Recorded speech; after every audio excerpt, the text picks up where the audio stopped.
মধ্যপ্রাচ্যের দেশগুলি কি একত্রিত হচ্ছে? যে সমস্ত মুসলিম দেশগুলি এতদিন পর্যন্ত আমেরিকার উপর নির্ভর হয়েছিল, তারা কি মার্কিন ঘাঁটিগুলোকে দূরে সরিয়ে দিচ্ছে? ইরান হঠাৎ করে কেন ঘোষণা দিল মধ্যপ্রাচ্যে মার্কিন ঘাঁটিগুলো দখল নেবে? কি বলছে বিশ্লেষণে? অন্যদিকে ইসরায়েল গাজার উপরে হত্যাযজ্ঞ এখনও অব্যাহত রেখেছে। এইভাবে দিনের পর দিন যদি চলতে থাকে, কে থামাবে ইসরায়েলের এই হত্যাযজ্ঞ?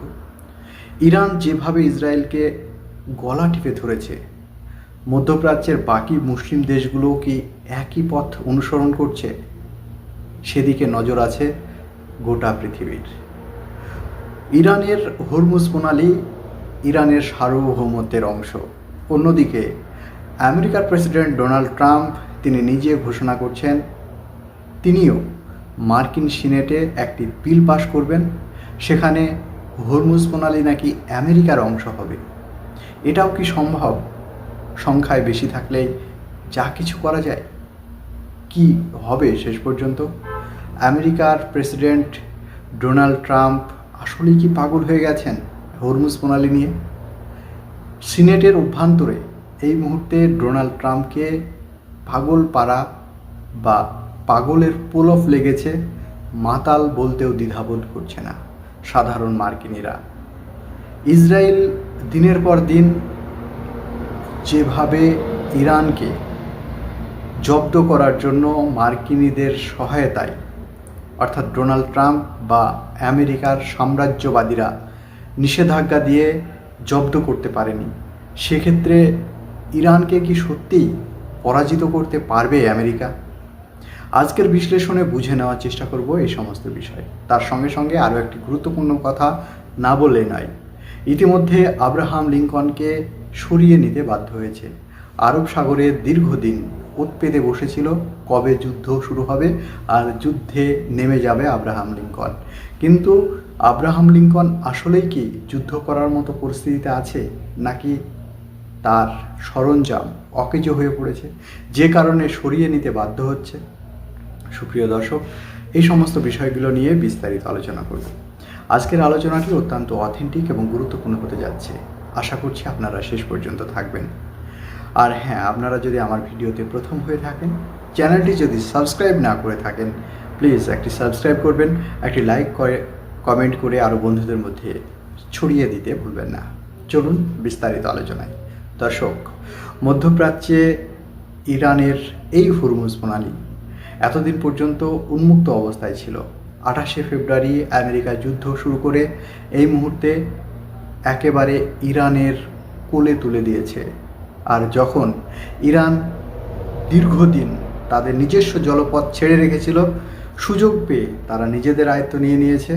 আমেরিকা এখন পাগলপাড়া। ডোনাল্ড ট্রাম্প বলছেন, আমরা এই হরমুজ প্রণালী আমাদের দেশে মার্কিন সিনেটে বিল নিয়ে আসবো, বিল পাশ করব এবং আমাদের দেশের সার্বভৌমত্বের অংশ হিসেবে ঘোষণা করব। এটাও কি সম্ভব? একটি দেশ অন্য একটি দেশের বিশেষ অংশ এইভাবে দেশের মধ্যে আইন পাশ করে দখল করা যায়? আজকের দিনে ভারত যদি বাংলাদেশের চট্টগ্রাম বন্দরকে বলে যে আমাদের দেশের অংশ করে নিলাম, ভারত কি পারবে? আজকের দিনে পাকিস্তানের গোয়াদার বন্দর যদি ইরান বলে যে এটা আমাদের অংশ, এটা কি ইরান পারবে? তাহলে আন্তর্জাতিক আইন কোথায়?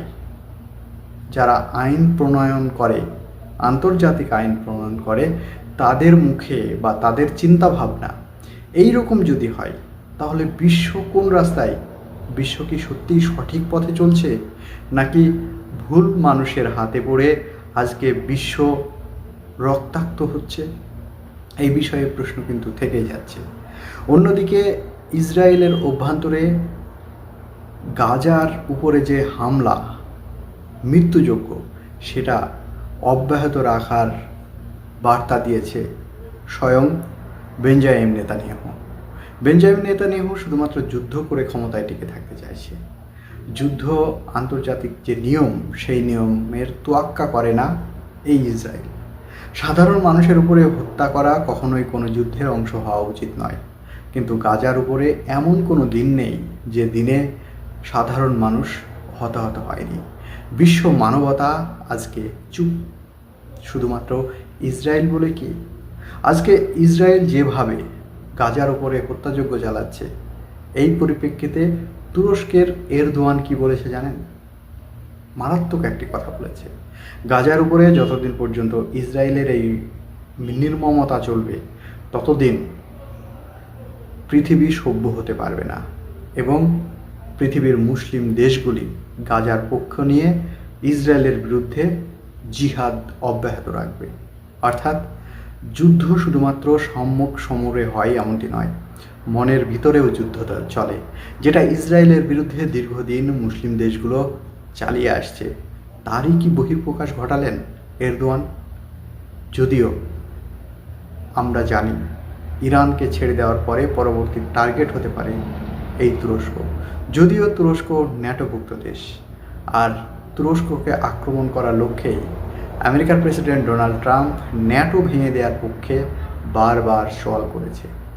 আর সেই কারণেই কি তুরস্ক আবার নতুন একটি ন্যাটোর আদলে দ্বিতীয় ন্যাটো তৈরি করলো, যেটা মক্কা চুক্তি নামে খ্যাত।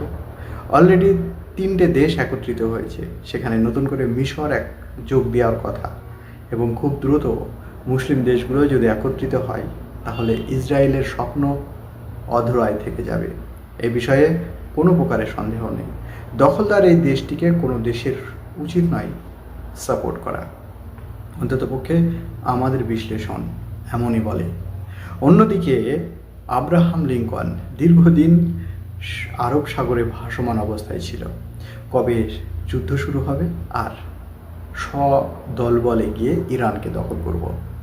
আমেরিকার প্রেসিডেন্ট বারবার স্বপ্ন দেখেছে, আর যখনই পাশে থেকে কেউ ডেকেছে তখনই তিনি দেখছেন যে এটা দিনের বেলা। মানুষ স্বপ্ন সাধারণত রাত্রিবেলায় দেখে, আর ডোনাল্ড ট্রাম্প দিনের বেলায় ঘুম ভাঙার পর দেখেন। যে স্বপ্নের সকালবেলায় একরকম বিশ্লেষণ, বিকেলে একরকম বিশ্লেষণ।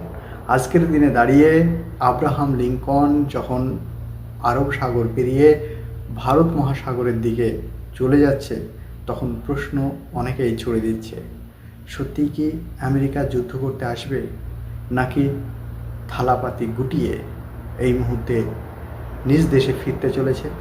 আর এই সুবর্ণ সুযোগ হাতছাড়া করতে চাইছে না ইরান এরই মধ্যে ঘোষণা দিয়েছে, আমেরিকার ঘাঁটিগুলো যদি মধ্যপ্রাচ্য খালি না করে তাহলে সেই সমস্ত ঘাঁটিগুলো ইরান দখল করে নেবে। যদি এই রকম পরিস্থিতি হয় তাহলে আমেরিকার মান সম্মান থাকবে? পরাশক্তিধর রাষ্ট্র হিসাবে পরিচিত এই যুক্তরাষ্ট্র এইরকমভাবে ধরাশায়ী হবে ইরানের হাতে, আর তাকিয়ে তাকিয়ে দেখা ছাড়া বিকল্প কোনো রাস্তা থাকবে না। দর্শক, মধ্যপ্রাচ্যের দেশগুলিতে এমনিতেই বেশ কয়েকটি দেশ থেকে সেনা ঘাঁটি সরিয়ে নিতে বাধ্য হয়েছে, আমরা ইতিমধ্যে জানি। আর আজকের দিনে দাঁড়িয়ে যদি নতুন করে ইরানের এই কথা এবং কার্যে যদি পরিণত হয়, আপনারা সকলেই জানেন ইরান কিন্তু ফালতু কথা বলে না। ইরান যেটা করতে পারবে সেটাই বলে। আর এই ব্লকেড সরিয়ে নেওয়া বা হরমুজ প্রণালী দখল করে নেওয়ার কথা যেটা প্রেসিডেন্ট ডোনাল্ড ট্রাম্প বারবার বলছেন, এইরকম পরিস্থিতিতে সত্যিই যদি ইরান মনে করে যে মধ্যপ্রাচ্যের যে সমস্ত দেশগুলিতে মার্কিন ঘাঁটি আছে আমেরিকা রক্ষা করতে পারবে, আরও একটু গভীরভাবে ভাবলে দেখুন, আজকের দিনে দাঁড়িয়ে যে সমস্ত দেশগুলিতে ঘাঁটি আছে, ধরুন কাতারে ঘাঁটি আছে, সেই কাতারের উপরে মার্কিন ঘাঁটির উপরে যদি হামলা করে তাহলে কি কাতার সরকার ইরানের বিরুদ্ধে যুদ্ধে নামবে? আসলে তো নয়। কিন্তু একটি ঘাঁটি দখল করার জন্য ইরানের কতটুকু সময় লাগবে? ইরানের কতটুকু সময় লাগবে? এই প্রশ্ন কিন্তু আমি বলছি না, এই প্রশ্ন কিন্তু এই মুহূর্তে গভীরভাবে মানুষের মুখে মুখে ছড়িয়ে পড়েছে।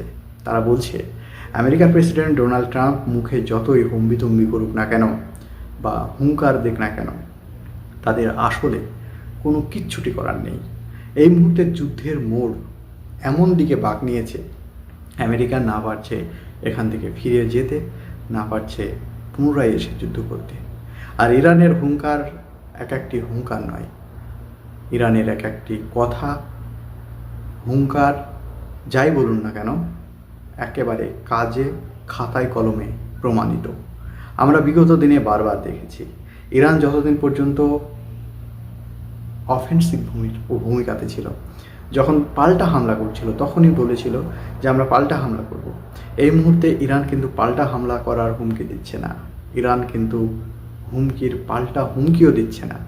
ইরান নতুন নতুন কৌশল অবলম্বন করছে, আর নতুন কৌশলের নতুন নতুন দিক সত্যিই না কবে আমরা জানতে পারবো যে মধ্যপ্রাচ্যে মার্কিন ঘাঁটি দখল নিল ইরান, আর ইরানের আইআরজিসি বাহিনী যদি এই সমস্ত মার্কিন ঘাঁটিগুলো দখল নেয় তাহলে মধ্যপ্রাচ্যের এই সমস্ত দেশগুলি ইরানের বলয়ে আসতে কি বাধ্য হবে? সে বিষয়েও প্রশ্ন কিন্তু থেকেই যাচ্ছে। সুপ্রিয় দর্শক, আলোচনা শেষ করার আগে আর একটি বিষয় আপনাদের সামনে বলে আজকের এপিসোড থেকে বিদায় নেব। মধ্যপ্রাচ্যের এই চলমান উত্তেজনা আমরা বারবার বলছি যদি বেশ কয়েকদিন আরও চলে, অর্থাৎ সর্বোচ্চ 75 থেকে 90 দিন গুনে গুনে এইরকম পরিস্থিতি যদি চলতে থাকে, যে পরিস্থিতি এই মুহূর্তে ব্লকেড এবং হরমুজ প্রণালী বন্ধ অবস্থায় আছে, অর্থাৎ সমুদ্রপথ এই মুহূর্তে অকেজ অবস্থায় আছে, এই পরিস্থিতি যদি চলতে থাকে মধ্যপ্রাচ্য থেকে যেমন তেল বিভিন্ন দেশে পৌঁছাবে না, বিভিন্ন দেশ থেকে খাদ্য খাবার মধ্যপ্রাচ্যের দেশগুলিতে আসবে না। তাই ভয়াবহ খাদ্য সংকটে ভুগতে পারে মধ্যপ্রাচ্যের এই দেশগুলি। আর অন্যদিকে ইউরোপিয়ান তথা বিভিন্ন এশিয়ার দেশগুলি তেল সংকটে ভুগবে, তাদের ব্যবসার চাকা ঘুরবে না, কৃষিকাজের চাকা ঘুরবে না, তারাও পক্ষান্তরে না খেতে পেয়ে মাঠে মারা যাবে। তাই বিপদে কিন্তু গোটা পৃথিবী। আলোচনা শেষ করার আগে আপনাদের কাছে একটি প্রশ্ন রাখতে চাই। দর্শক, আপনাদের কি মনে হয় মধ্যপ্রাচ্যের এই যে সংকট শুধুমাত্র মধ্যপ্রাচ্যে বিপদে আছে, নাকি গোটা পৃথিবী এই মুহূর্তে মহা সংকটে? অবশ্যই আপনাদের মূল্যবান মতামত কমেন্ট সেকশনে জানাতে ভুলবেন না। আমাদের আলোচনা ভালো লাগলে অবশ্যই চ্যানেলটি সাবস্ক্রাইব করবেন, একটি লাইক কমেন্ট শেয়ার করে আরও বন্ধুদের মধ্যে ছড়িয়ে দেবেন। Thank you.